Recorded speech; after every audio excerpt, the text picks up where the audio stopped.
thank you to everyone who's showing up from your busy days across Canada. We really appreciate you attending. We've had companies from nearly every province sign up and register for this webinar. So that speaks to Simon's prestige and the fact that we have such an awesome speaker today. Thank you also if you've seen our promotion far and wide across the web. We have turned it up a notch and I think that's, speaks to Simon as well. So let's get going. Today we have myself and we also have Chris, who's the Director of Client Relationships at North Shore Digital, Landscape and Marketing. I'm the CEO and founder, and Simon is our awesome business coach. And yeah, we have a lot of content to get through, so we will get to the next slide. So first off, starting with our mission. So our mission at Landscape and Marketing is to help 100 Canadian landscaping companies grow their revenues, maximize their profits and impact. So we are Canadian, we get Canadian companies, we get the culture, we love the people. We know landscaping companies, you have a huge impact on your community. You have very little time as a business owner, but you're passionate and focused. And this is why you have such a great impact, and you help people lead a healthier, more active lives connected to the outdoors. And that's why we love doing what we do. Sorry, a bit trigger happy there. So here are some of the Canadian companies we work with in the landscaping, design and construction industry. So there are various companies of various sizes, some 1 million annual revenues around that mark, and then all the way up to 8-figure small to medium-sized businesses. So today we've got some audience participation, so get ready. And yeah, if Chris, you want to lead this part? Sure. Yeah, I think we want to have interactivity with this webinar, as we know that people sitting still, etc., can get a little bit disengaged sometimes. So yeah, just give us a one in your chat. I already see people putting it in the chat now, so thank you. If you're already working with a marketing agency, back to you, Andrew. Awesome. Yeah. So this is to help guide us, but also to keep you engaged. And we have various points throughout the webinar where we'll ask a question. Okay, so just to give you some information about what we'll cover today. So like every webinar, we have specific learning objectives that help guide us. We have our guest interview with Simon. We have a trend segment, presentation, top 10 tips on how to use digital marketing for recruitment. And then we have time for audience Q&A, as well as some information about our landscape and marketing program. Housekeeping notes. So if you have any questions, please put them in the chat or the Q&A. We'll find it whichever one you use. Ask anything and everything you want about staffing and recruitment. And please note, resources we share on webinars are available at our dedicated landscape marketing website, which you can see the link there on the slide. We also record and publish all our webinars to YouTube. We have a channel there. And there's a ton of information there for you to dig into. Okay, so today's learning objectives. So how to create awesome work culture to attract and retain top staff.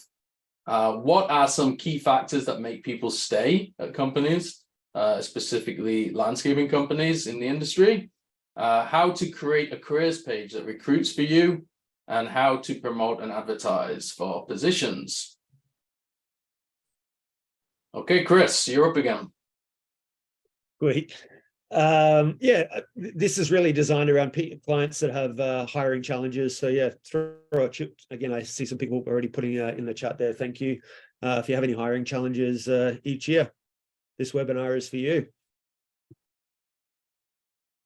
Okay, so let's get to our special guest, Simon. How are you doing today, Simon? I am sensational today. Thanks, Andy. Sensational. Awesome. We are very privileged to have you because we've been working with Simon ourselves as a company for the last 3 years. He always has his finger on the pulse of our business, and always seems to know exactly what we need to focus on at the right time. He keeps us on track and accountable. And so it was just a great opportunity to have him on this webinar to talk to clients and prospective clients across Canada in the landscaping industry. So yeah, let's dig into Simon and find out about who is the personality behind the man and what his thoughts are on the landscaping industry. So first thing to start off with is just a little bit about your background. So I detect an accent. Where are you from? I think all three of us on this call have an accent, right? So yeah, so first off, thanks so much for having me. And I really appreciate the opportunity to be able to share some of my experience today in terms of the work that I've done with landscaping companies in the last 8-7 years that I've been doing professional business coaching. So for me, born and raised in Australia, along with Mr. Archie here. So born and raised in Australia in Perth. I'll just give you a quick, should I just give you a quick rundown on me, Andy? Yep. So born and raised in Australia. When I was 26 years old, I'd saved up $1,000 and felt like I was king of the world, and hopped on a plane and I flew to Vancouver in November, got off the plane and was like, what's all this rain? Can't believe all this rain. But I helped a friend of mine actually start a business. He was looking to start a business. He was in the insurance space and I joined him. And we grew that company to one of the largest companies of its type in Canada in about 4 or 5 years. And so it's really sort of where I found my groove for business, actually. And then I left there. And then in 2005, I just had a really game-changing experience that I was looking for a job, and I hopped on a job posting board online and I saw a role as a business coach over at 1-800-GOT-JUNK. And hopefully people on this call are familiar with that brand. Back in 2005, we were this quirky little sort of startup, doing quite a, $30-ish million a year, somewhere around there in revenue. Really wanted to work there, very entrepreneurial franchise. And so I knew to be working with a lot of owners in a space kind of similar to landscape marketing, landscaping, very low barrier of entry. Very difficult to find people and great people and to drive professionalism in an industry that's not really known for professionalism. So wanted to get in, got in, and it changed my life. So I started off in that industry as a business coach. And I was lucky enough, Andy, to be there for 10 years. And in the 10 years that I was there, I went from a business coach to a manager, to a senior manager, to a director, to a vice president, and then all the way up to the managing director. So I ended up running the entire brand as a managing director for the last 3 years that I was there. Added an extra $150 million a year of revenue to the business by the time that we had finished. So just shy of 200 million. And I learned a ton. It's franchising is an amazing learning opportunity because basically it's a bunch of entrepreneurial owners all working together for a common goal within a common brand. And it was just an incredible experience for me. I learned a lot about business strategy, but specifically a lot around hiring, a lot around mentoring, a lot around culture, a lot around entrepreneurialism. It's fantastic. And then in 2015, I decided to leave and start my own business as a business coach. So I'm lucky enough that I work with a whole bunch of different companies in a whole bunch of different spaces. But I have spent a lot of time in the landscape space and continue to work with 3 to 4 very large organizations here in Vancouver in the construction and also in the maintenance space in landscaping.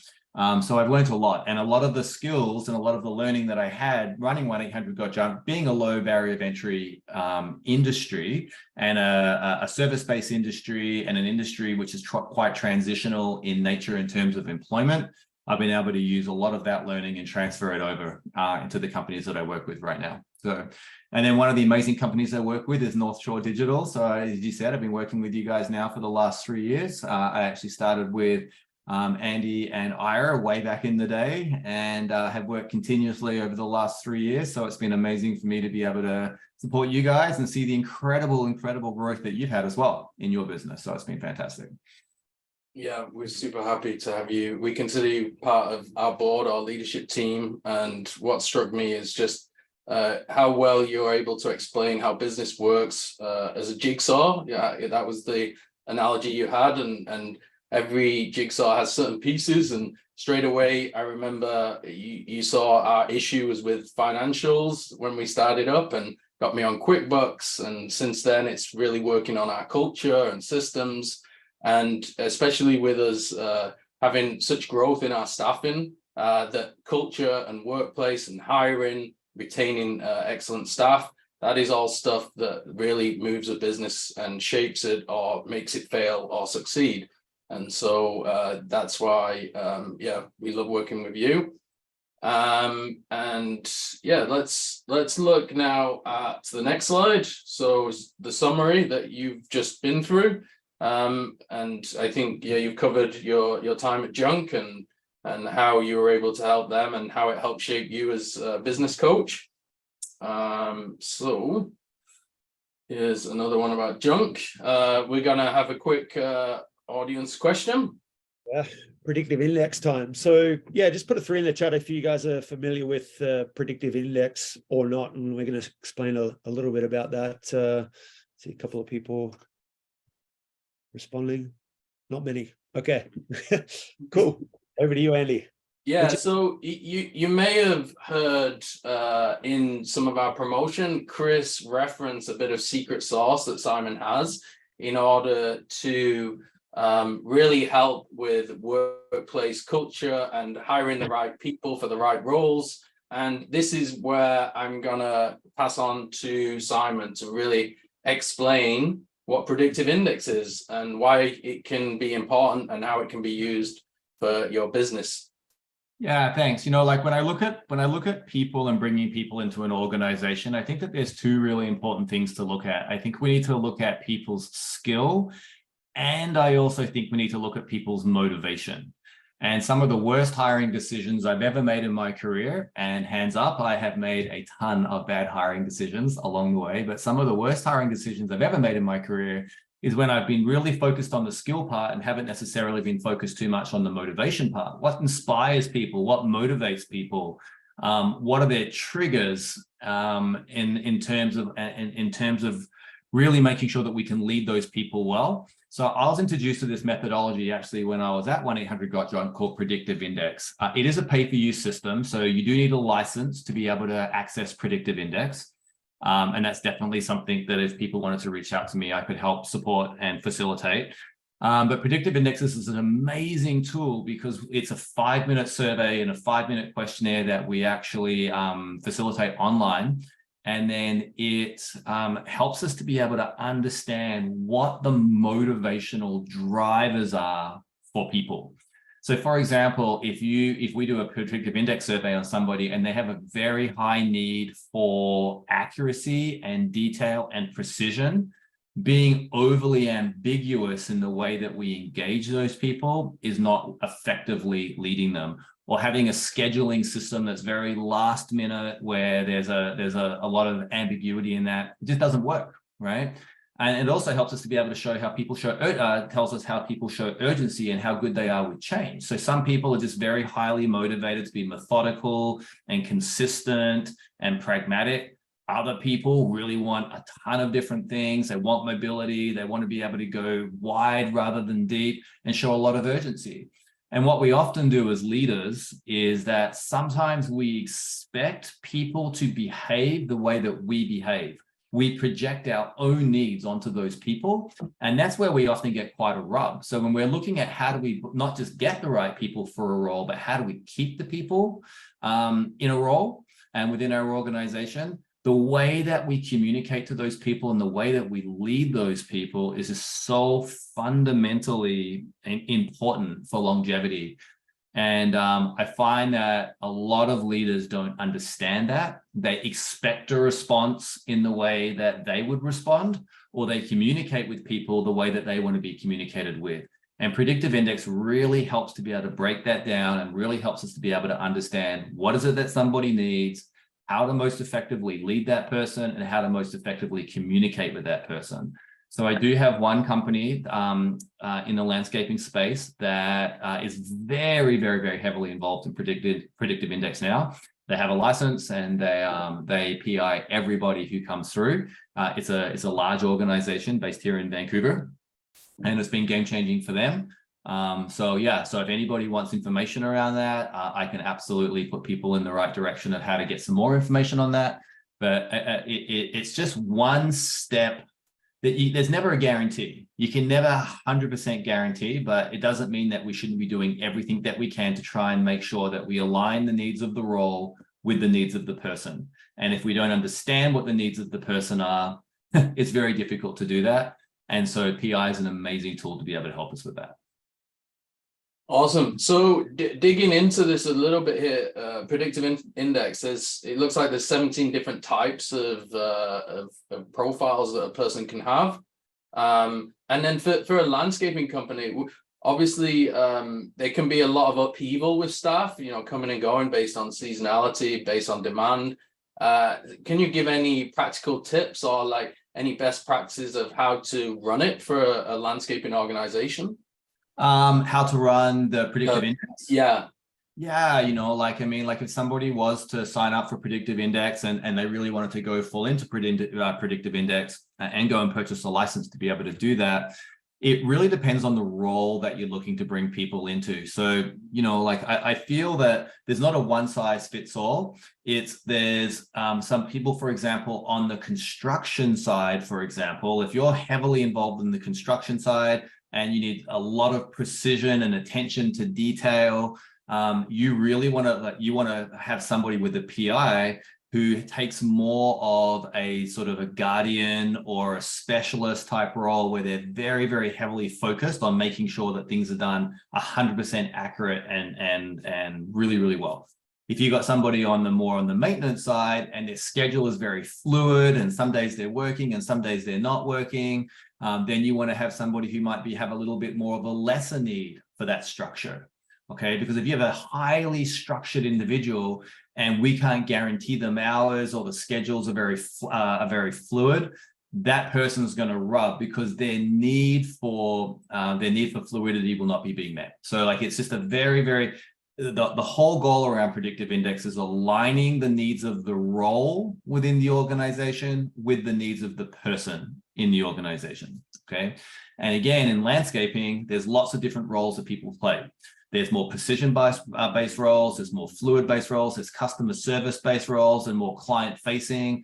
There's in the background, there's sales, there's leadership. So depending on what the role is, if we can really understand what the needs of that role are and then use predictive index to be able to help understand what the needs of the person are and align them, that at the motivational level, we're going to get a better fit. So it increases the chances of more engagement and more longevity within the business. So this is a tool that could be engaged with pre-hiring or post-hiring or both? So it is a talent acquisition tool. So it is a great tool to be able to use in pre-hiring because again, let's say for example, there's lots of interview questions that we ask people, tell us a time you've had conflict. How do you manage your day? How do you organize your time, etc.? And somebody can give us an answer, but we don't necessarily know if it's going to be 100% the most accurate answer. And PI actually really helps to be able to break that down because if somebody has a very strong need for detail, for example, and then we ask them, how are you going to be with a flexible schedule? And they go, I'm great with a flexible schedule. Might not necessarily be the case. Or it allows us to be able to dig in a little bit more to be able to find out, okay, well, what does it exactly mean? So it provides a really good litmus test for if what they're telling us in the interview process is actually as accurate as what it potentially needs to be. Okay. So again, with predictive index, it is a pay-per-use system. You do need to have a license to be able to use it for hiring. I do have companies that use it, and they have found it extremely, extremely helpful. Specifically, those organizations that are the larger organizations, like larger landscape companies, where they are going through a lot of people and they have a very sophisticated hiring process. I think PI is an amazing tool to be able to consider. Okay, I'm sure we could spend the whole webinar on PI, but with one eye on time and getting deeper on some other questions, we'll move on. But if you do have any follow-up questions, please connect with us or Simon, and we'll have information on how to do that later on. So let's start with the more general aspects of landscaping industry and the figure that we get from Statistics Canada, from the census, that as of 2020, there's 143,300 people employed in the landscaping industry. So not a huge amount compared to the biggest, which is healthcare with 2.4 million people, but not insignificant as well. And just wanted to get Simon's general thoughts about the landscaping industry in Canada and BC, and yeah, especially post-COVID. How are things being affected, do you think? Yeah, I mean, I think that, it depends on what area of the landscaping industry you're really focused on. On the construction side, on the landscape construction side, there was a bit of a lull during COVID. You know, people were not 100% sure if programs were going to be able to continue and building would be able to continue. Higher interest rates have put things on a little bit more of a pause, but we see things are starting to turn around a little bit more now, and the construction side really starting to take off, not just at the landscaping piece of construction, but overall construction in a lot of the major centers. So finding people, the reality is, in business, whether you're in landscaping, whether you're in technology, whatever it is, the biggest issue that entrepreneurs, all the people on the call, are going to face today, the biggest issue that we're going to have is people. It's finding people and keeping those people and having those people, when they do leave us, making sure that they are saying great things about us, right? I believe that in low barrier of entry businesses, and specifically in employment-based businesses like landscaping or even junk removal, which is a world I grew up in, it's very easy for us to commoditize people. Okay, it's kind of like, they're out there, we'll get them, we'll churn through them, we'll get some more people. Like, it's very, very easy to be able to do that. But I do think it's really important for us to remember, and for everybody on the call to remember, is that the best hiring tool that you have, in my mind, the absolute best hiring tool that you have is the people who leave your business and what they say about you. Okay. We don't often think about that, right? So if you treat people like commodities, or we don't train them well, or we don't invest in them, those people are going to be saying that when they leave. And they're either going to be saying that to their friends, or they're going to be saying that on Glassdoor. And when somebody says that on Glassdoor, that person might go away, but that comment's there forever. And we're spending all this time and all this resource to grow our business. You got to remember that Google never forgets and Glassdoor never forgets. So if they're saying that, okay, and there's always going to be disgruntled employees. I get that. And there's always going to be people who leave and they go into Glassdoor and they say something. It's not a net zero. You can never not have that. But we still need to remember that the best advertising tool that we have for people in our businesses is what our people are actually saying about us when we leave, or when they leave. Okay. And I think that's really important. So I think that landscaping is not going away, right? Like it's and as people on the maintenance side, it's yes, it's seasonal, but it's always going to be there. On the construction side, it continues to grow. So I just want to remind everybody, in terms of like the landscape industry in Canada, like, you're always going to struggle to find people, but to make it easier to find people, make sure that you're creating raving, enthusiastic advocates of your brand, from your people when they leave. Yeah, that's almost a life lesson there for Simon, in that, you're just basically saying people matter, yeah, and that you should treat them well. Yeah, and commodity-based industries, whether it's restaurants or landscaping or junk removal, sometimes, it's easy to lose sight of that, right? There's all these people out there, we'll just go, it's seasonal, it doesn't matter. I think that's short-sighted, right? I think that we forget how powerful the referrals of the people who work for us are. Right.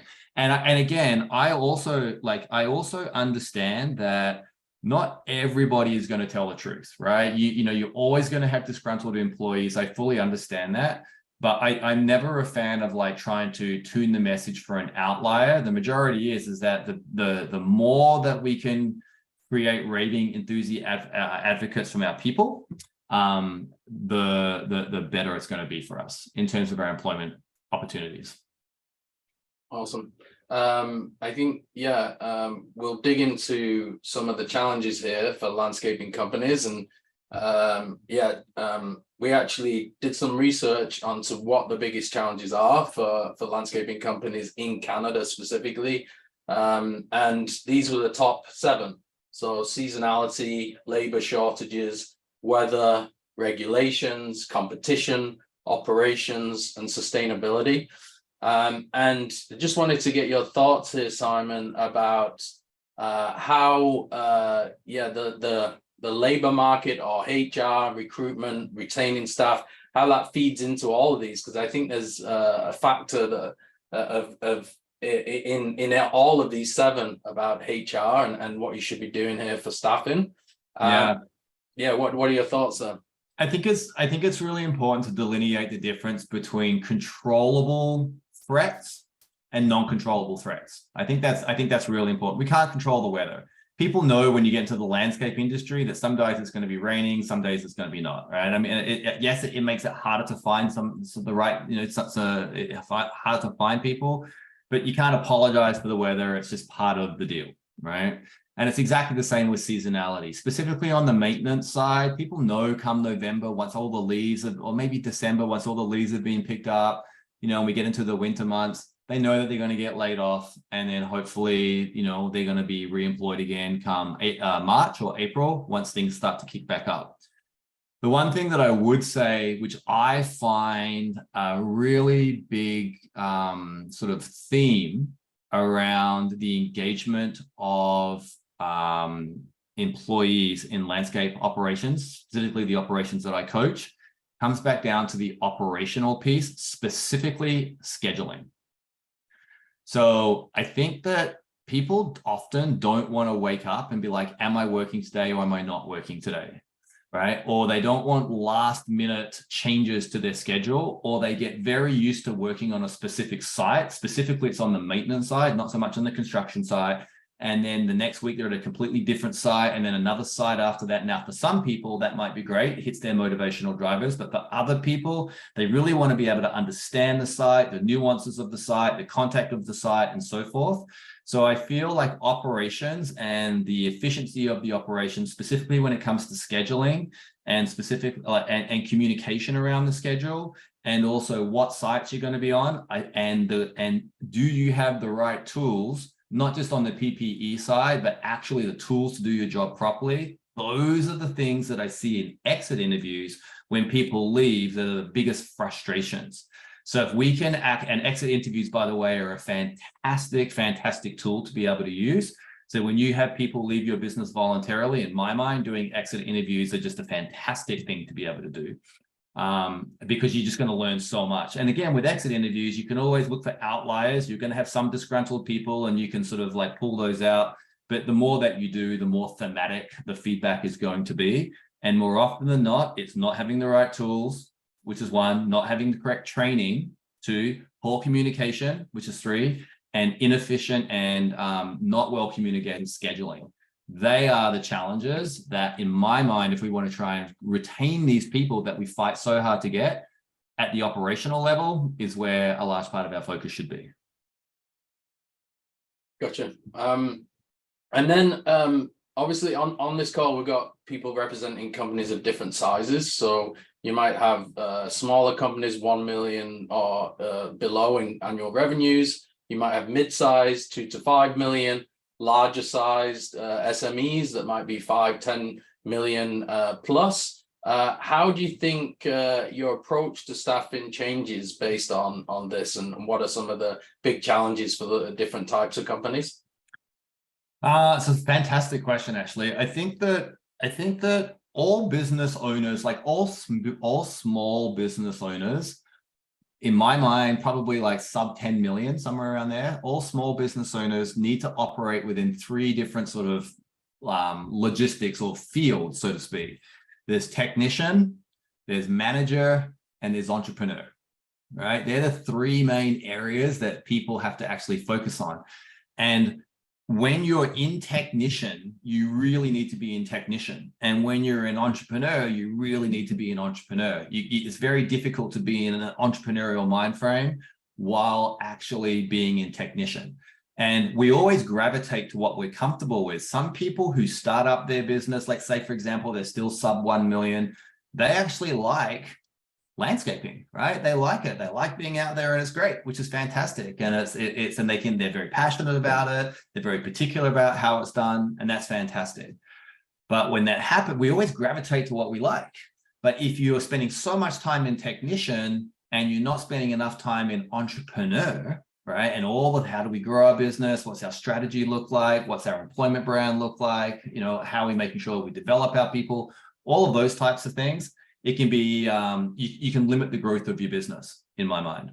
So I think that in terms of it's really important for owners and all the owners on the call to sort of like say to themselves, what they could actually do is they could be looking at the last couple of weeks and saying, okay, what percentage of my time am I spending in technician? What percentage of my time in manager, and what percentage of my time in entrepreneur, right? And making sure that if you're sub 1 million, for example, and you're actually on the tools and you're landscaping, you are still carving out time to make sure that you are operating in a managerial role and also investing emotional capital into your business at the entrepreneurial level as well. And I do think that that's really, really important. The reality is that, you know, probably sub 2 million, you're always a phone call away from having to sort of be back landscaping. 2 people call in sick, 3 people call in sick, and you haven't built yourself a strong management team. And I think that's just an expectation that you have to understand, is that, you know, when you're under a certain size, you're always going to be a phone call away from being back on the tools. But the bigger you get, and as you grow to scale your business, in my mind, what I see is helps landscape businesses grow quite quickly, is outside of in terms of the organizational, behavioral, and structural piece, it's finding 1 or 2 key people, 1 or 2 key people that can step up into a leadership role, that the field actually reports into that person, and then that person will report into the owner. And then that provides a little bit more space for the owner to be entrepreneurial. Yeah, I think you've just explained in a nutshell the biggest challenge of being a business owner, of any industry. Once upon a time, another agency owner told me that I can be an expert in marketing or an expert in growing my business, but it's very difficult to be both. And I think, that's definitely the thing about being the technician or the entrepreneur.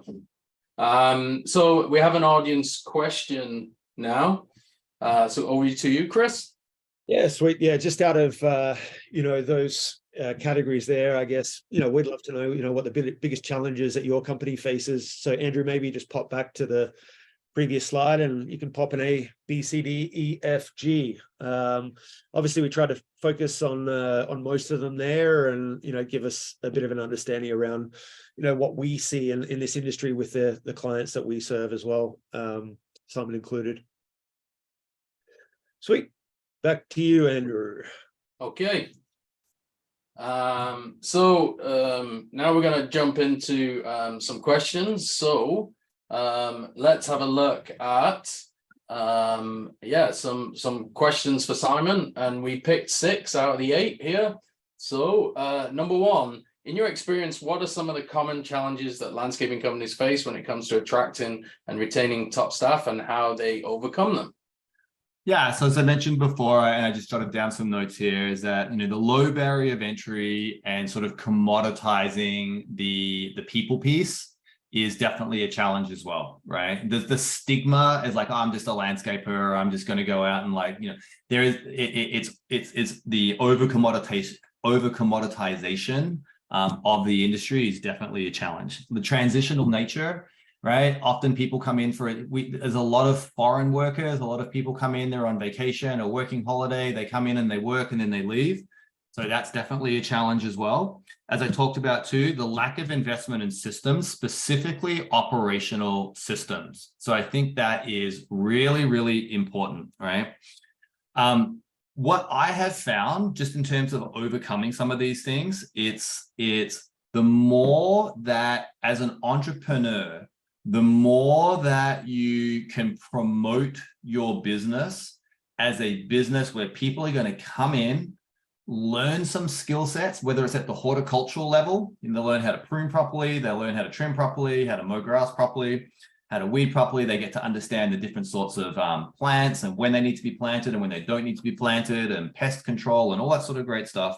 They can, and not only that, they learn customer service skills and the way that they interact with our clients, the way that they learn proactive communication and the way that they communicate with our clients as well.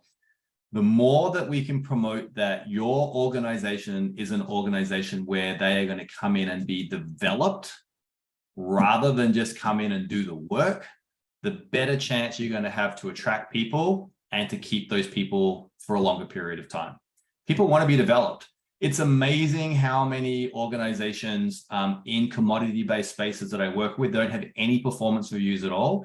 And the organizations that I work with that do have more formalized performance reviews, which would be a 3-month check-in once they hit their 3-month period, and then also like a 6-month and a yearly, and then from the ongoing yearly.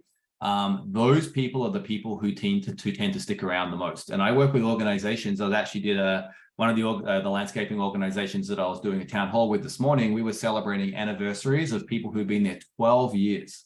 12, right?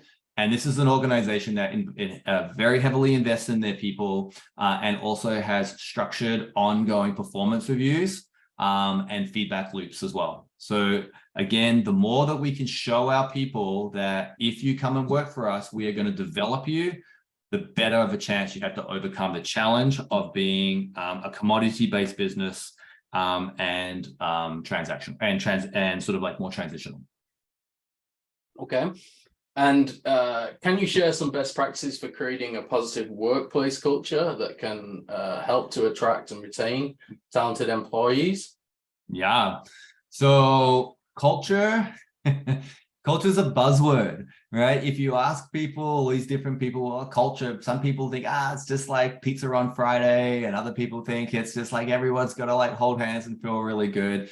So I have a very strong belief around this. Culture's going to form. I really want people on the call to hear this. Culture's going to form whether you allow it to or not. All right? It's going to happen if you allow it to or not. So, and if you're in technician all day, sometimes we can forget that. So if we jump to the entrepreneurial mindset, as an entrepreneur and as an owner, we have a responsibility, in my mind, to define what we want our culture to be. Okay, you should have a clearly defined culture statement, which should be anchored in the values of your business. Okay, and it should include a culture of accountability, right? A culture of direct feedback, a culture of ongoing learning and improvement, a culture of customer experience, a culture of inclusiveness, a culture of teamwork. All of those things, basically what culture is, it's just a word to define how we all show up and engage with each other and with the outside world, like our clients and our vendors and so forth. So the number one thing I can say, if you want to develop if you want to have a great work culture, you need to develop that culture. Okay, you need to have a very clear picture of that. And I will also just preface that by just saying one more thing on this, Andy. It's that I also believe that small businesses take on the nature of their owners. So as an owner, if you are discombobulated, reactionary, unstructured, your business is probably going to take that on, right? As an if you know you have a nature of accountability, follow through, excellence, proactive communication, your business is probably going to take that on. So when you develop your work culture statement for yourself, think about how you as the owner show up to that. And if there is a delta or a discrepancy, it's probably not going to take, right? So often we're like, I want this great culture, I want it to be this, this, this, but as the owner, sometimes we're acting completely different, okay? Small businesses take on the nature of their owners. So lead yourself, lead your business, and make sure that the culture that you come up with is in alignment with how you operate as well. Awesome. I'm feeling a lot of pressure right now. Why? No. Uh, I think what you're saying is exactly right, and it's the onus is on you as the owner to set an example of how you want things to be. And yeah, I think your message is always think about people first, and think about, you know, how to manage them, how to be as a person. And I think that's, you know, true. People do business, and so Yeah. yeah. Can I just say one more point on that, Andy, as well, on top of I think the onus, and for people on the call here, it's important, be unapologetic about your expectations, right? Like, it's okay to have high standards. It's okay to expect a lot, but you can't have high standards unless you're actually communicating without ambiguity, right? You have to set expectations well. And if you're setting expectations well, be unapologetic about those expectations, because and be consistent in enforcing those expectations. Nothing kills culture faster. Nothing kills culture faster than inconsistency. So I think it's really important to make sure, and that's why I love having a culture statement, because it allows you to actually know what you're actually working towards and being consistent around that. So be consistent in the enforcement of the rules, be consistent in the enforcement of your expectations as well. That to me is the ultimate best practice for a healthy work culture. Awesome. So your recommendation is to work on a culture statement, yeah, and make sure you're true to that. And be unapologetic about your expectations if you're communicating them well, and make sure that your culture statement is in alignment with how you show up to your business. Don't say that you want to have a culture of organization if you are going to be disorganized. It won't work. Okay, let's look at staying competitive. So how can landscaping companies stay competitive when it comes to compensation and benefits packages? And what are some creative ways to incentivize and reward employees for their hard work? The $1 billion question, right? Like, that sounds like the $1 billion question. Look, the reality is, at the end of the day, and it's not just landscaping, it's anywhere, you have to be competitive in the hourly rate that you pay, if you're paying an hourly rate, or salary if you're paying a salary for your management-based people, if they are in terms and salary. You have to, you don't have to be the best, you don't have to pay the highest, but you have to get in the door, you have to be within the competitive range. I think that's really, really important, right? So if you can be in the competitive range, I think, as we talked about before, I think that you can pay the most, but have a really inefficient scheduling system, poor communication, no development, and it doesn't matter. Those people are probably still going to leave. So all of the things that I've chatted about before, if you can pay within the sort of range of what people are paying, okay, I think that's a really important thing. But then you also make sure that you're layering that in with a really well-defined and consistent culture. I think that's extremely important to be able to do that, okay? I think the way you schedule, there's a lot of benefits, specifically on the maintenance side. If you can offer like a 4-10, there are a lot of organizations that are more into the 4-10, and that's working 4 hours a day for 10 hours a day, and then having a 3-day weekend. Harder to do on the construction side. A lot of people are doing it on the maintenance side. It provides that little bit of extra flexibility for a 3-day weekend. I think that's fantastic. And then in terms of incentives, just in terms of, like, you know, a bonus program or so forth, I am not a fan of incentivizing for doing your job. That's what you get a salary or an hourly rate for, right? I'm not a fan of, like, if you just show up and do your job, then we're going to give you this incentive. I think incentives, and I think that I think that they should be called like performance-based incentives. I really like that language, so it continues to put the emphasis back onto performance. And what I've seen do really well is on the maintenance side. I do believe it's very important to make sure that we are surveying our clients or our sites at least once a year, preferably like every 6 months. You could do an NPS style survey, you know, where we go out and we ask them, clients, to give us a score between 0 and 10 on how likely they'd recommend us and the reason why. And if we are getting high scores, like those like 9 or 10s or 10 pluses, I do think that having some form of an incentive program that drives the behavior that we want in terms of amazing customer experience and client experience, proactive communication, doing a great job with our sites, you could give a bonus for that. Okay, whatever that bonus looks like. It could be a flat dollar amount, it could be a day off, it could be any type of an incentive is good, but making sure that it's driving the behavior that we want. So on the maintenance side, it would be client experience. And on the construction side, if we're looking for an incentive on the construction side, generally the biggest expense that we're going to have is labor. Okay, and then it's working the most efficiently that we can. So quality, safety, and pace. On the construction side, they're the three things. Are we delivering great quality? Are we doing it safely? And are we operating at pace? And if you can benchmark those metrics and they exceed those metrics, then I do feel like there should be a financial bonus for that as well. So two very different, depending on the different parts of the business. On the maintenance side, customer experience, right? Fantastic, right? NPS style, amazing. And then benchmarking your quality, safety, and pace metrics on the construction side, and then incentivizing around those metrics, I think are two great ways to drive incentive. Awesome. And what are your thoughts about compensation ranges and being competitive there for different roles within an organization? My thoughts are to do it. Right? Yeah, my thoughts are to do it, right? Like there's an opportunity cost with everything. There's this horrific, there's this saying, you know, like pay peanuts, get monkeys. I don't like that saying, but at some level it's kind of true. And I always think of an opportunity cost, right? So if you can pay a little bit more to get, I wouldn't even say better quality people.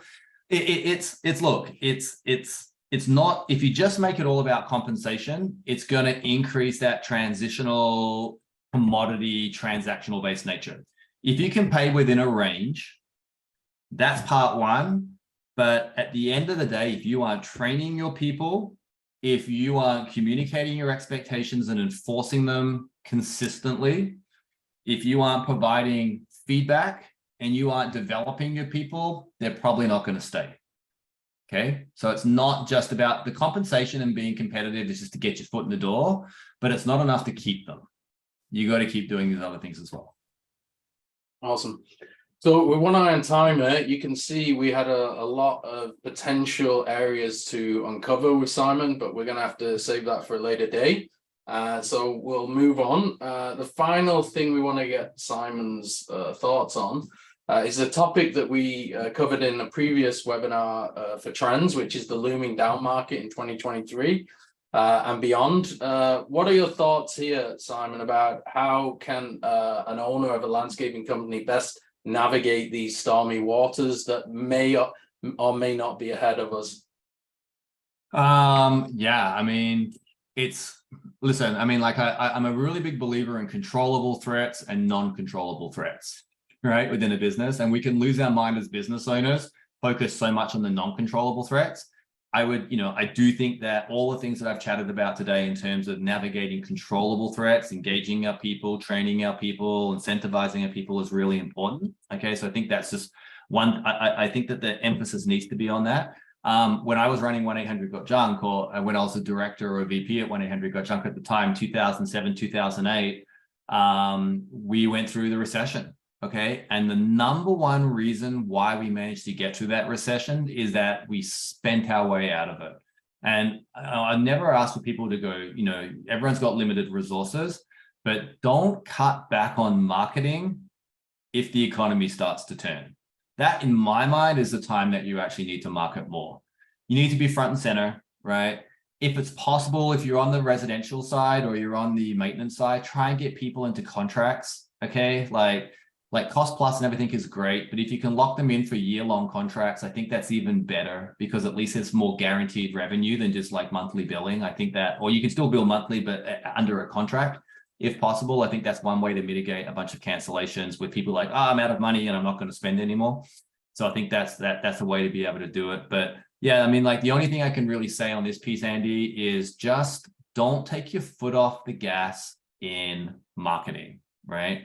I'm always a big believer, if you want to grow your business, spending 4 to 5% like as a minimum of your top line revenue on marketing is a good gauge to be able to do that. So when you're building out your budget each year and you're building out your P&L, if you can carve out 4 and 5%, and use that marketing in a variety of different tools. And I know that like you guys over at North Shore, you do an amazing job to support on the marketing side of the business. And I personally couldn't recommend better people on this call to work with than you guys on that. I think you're fantastic.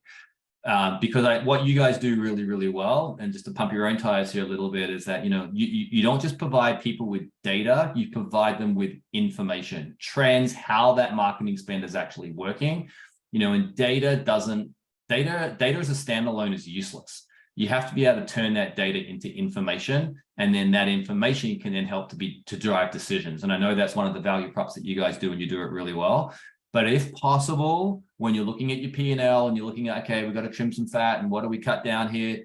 Don't start on the marketing line, okay? Spend your way through it.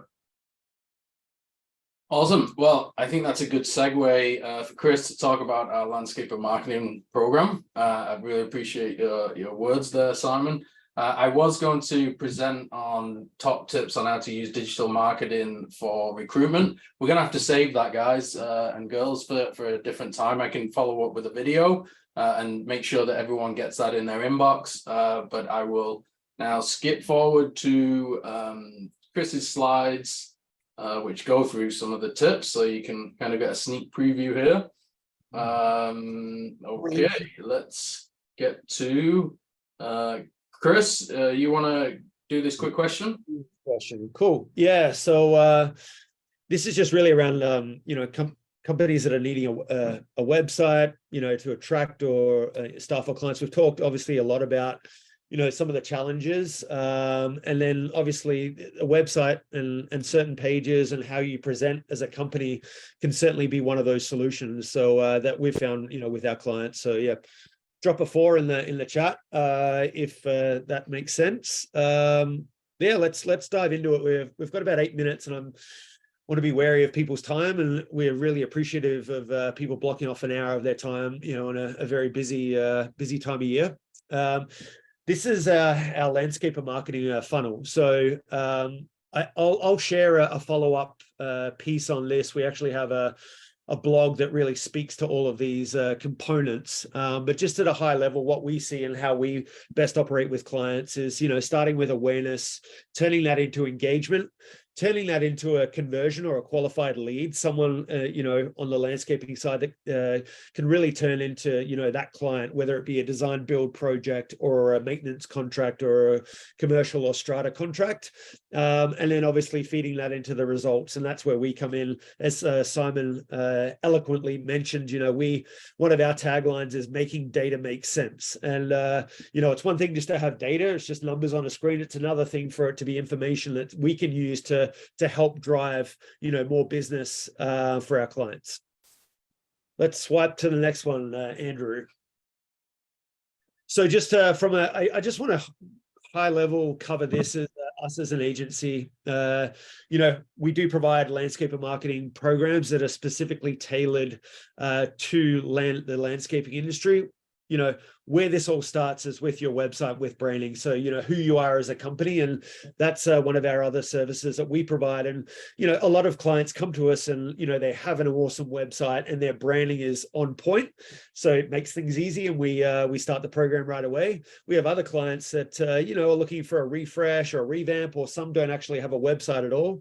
It's crazy out there how many landscaping companies that, are generating $1 million or $1.5 million in revenue, and they don't even have a website, or their website is still, 1999 HTML based, back-end coding.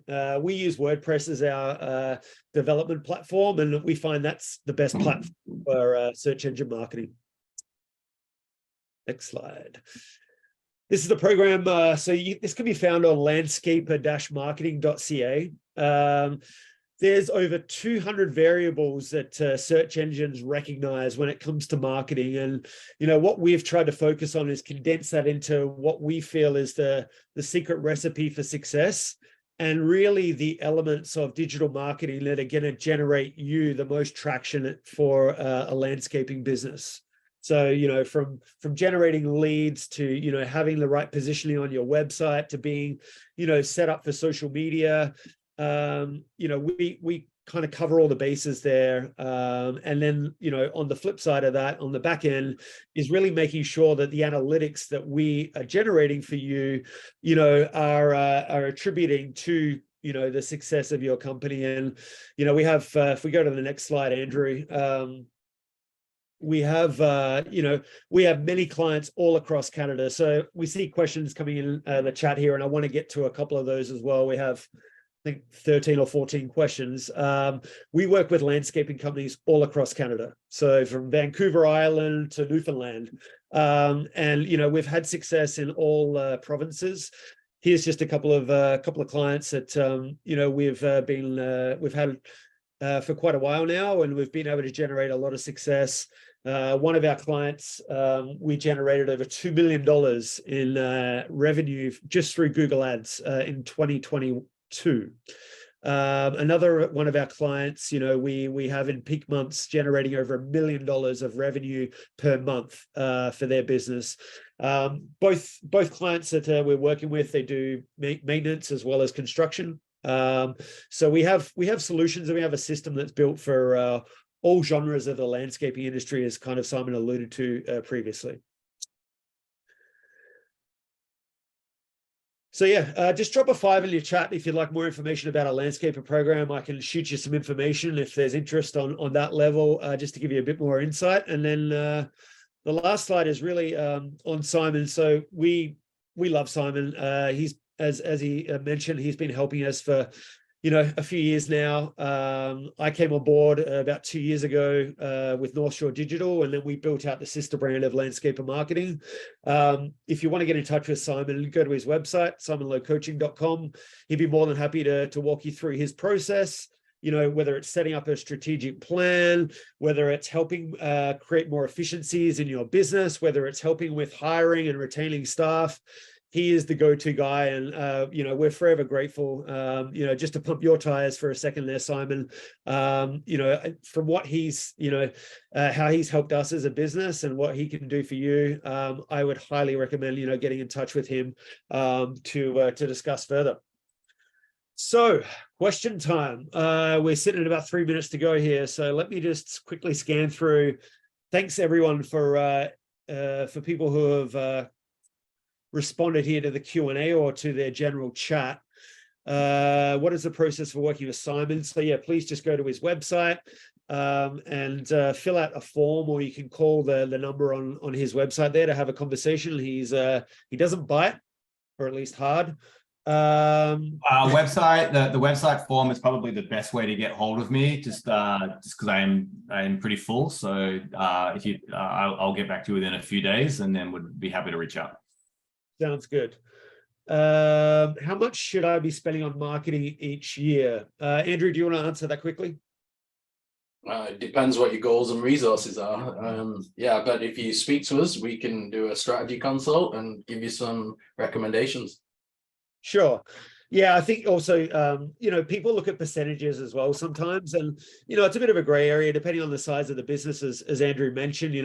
You would have probably seen articles out there that say, you should be spending 3% or 5% or 10%. But to Andrew's point, it really depends on what your goals are. Some are about building awareness, some are about making connections with, the commercial side and the strata side of things. And also, it really depends on whether you're looking to push maintenance or the construction side too.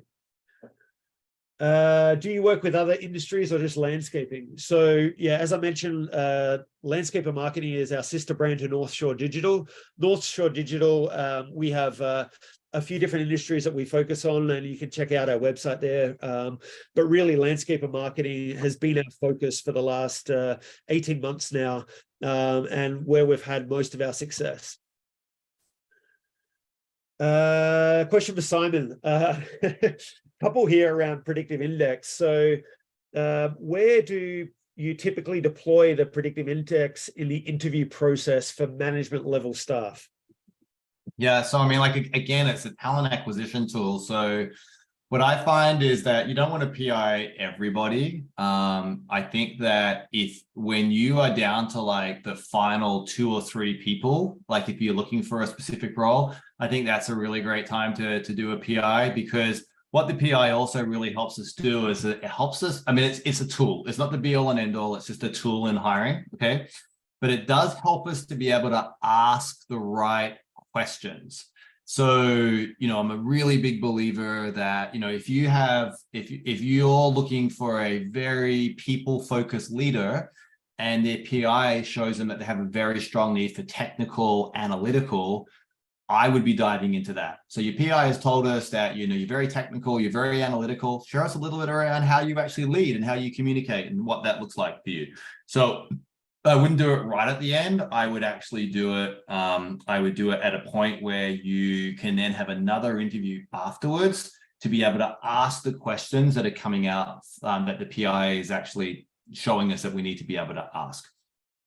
Gotcha. Appreciate it, Simon. Eye on time. We've hit 11:01, so I'm going to have to stop there. But out of all the questions we have here, I will be following up with some Q&A for the specific people that did have questions. So thank you for your participation. It's greatly appreciated. Yeah, thank you, Simon. Thank you, everyone across Canada. I hope you got some value out of this, and we really appreciate your time and efforts and participation. Thanks, guys. Have a great day. Bye-bye. Yes.